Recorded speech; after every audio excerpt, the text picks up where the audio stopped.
I quit med school today. That shouldn't come as a surprise to you. I'm changing specialties, Dr. Grant.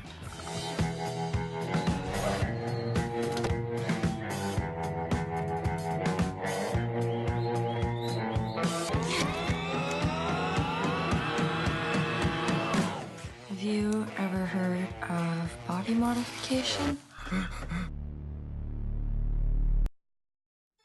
Tonight we're going to be looking at American Mary, which was directed by the Soska twins, who do happen to make quite gruesome films. This one in particular stars Catherine Isabel as American Mary. And basically it's about a medical student who's just about completed her doctorate. She wants to be a surgeon. And her teacher starts to drive her a little bit crazy. She also can't pay her bills because medical school is expensive, I've heard.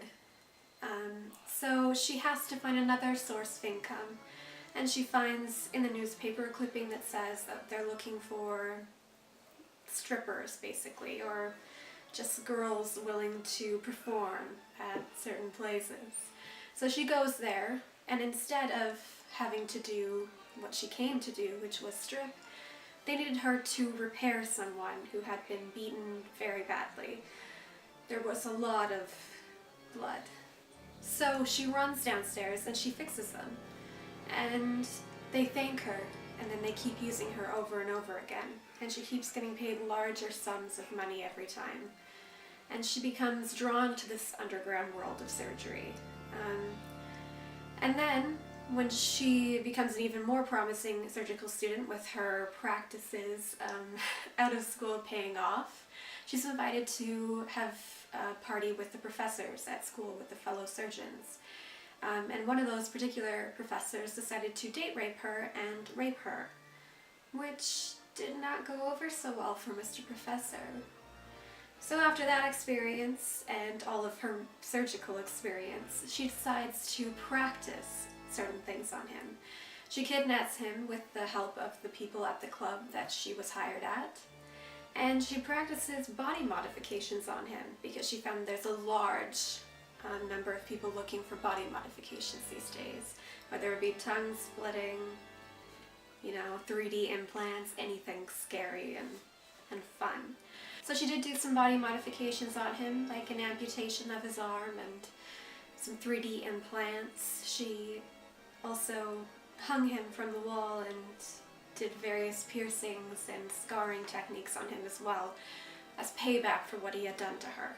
Basically, in the end, she's almost caught by the cop who had been after her, searching for her missing professor, but in kind of a twist ending that I don't super agree with. She was randomly murdered by someone's husband, and a client of hers had wanted to look like Barbie, had her nipples removed and her genitalia sewn up, and her husband was very unhappy with this modification and decided to take it out on American Mary. So Mary Mason was found at her apartment and he murdered her. She luckily seemed to bite his throat out, which I approve of, and tried to get away but unsuccessfully, and Mary died. But it's one of the best horror films I've seen in a long time. It's not so much horror as it is thriller, but it's very bloody, very gruesome, and just well done. Apart from the ending, it was an incredibly good film, so I really recommend it. It spoke to me personally in a lot of ways, so if you haven't seen it and I just spoiled it for you, I'm sorry. If you have seen it, then please let me know your comments down below. Thank you so much for watching. I'm sure that Katie Fox really appreciates it. I, on the other hand, I don't really give a shit. But, that's just me. I'm kind of like that. See you soon!